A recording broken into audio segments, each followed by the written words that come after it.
Hello everybody, this is Nora with NAQ57, and on this video you are going to see how I go about using this blank image on Beauty Pigment's brand new plate XL040, and I am also going to use XL045. So you see how I go here about placing my white polish over this blank image to create my backdrop for a gradient. And yeah, my white polish is in very hard need of replacement.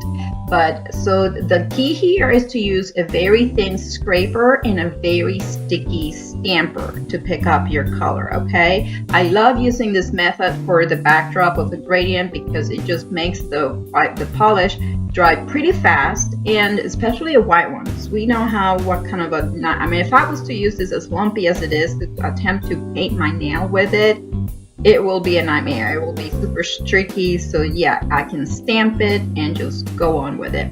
So I will leave you guys with the rest of the tutorial. If you have any questions, please leave them below and I'll be happy to answer. I hope you guys enjoy it, and I'll meet you back at the end.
So here's the final result with a glossy top coat. What do you guys think of this method for creating your gradients in the backdrop? I really like it. Now I couldn't help but to make these matte. So yes, I use the matte top coat to finish them up. And these are color changing polishes or temperature changing polishes from Beauty Big Bang that I was not sure how they were going to work for doing gradients. And here I'm actually using a heat gun to apply heat, and that's why you see the color changing. Super neat.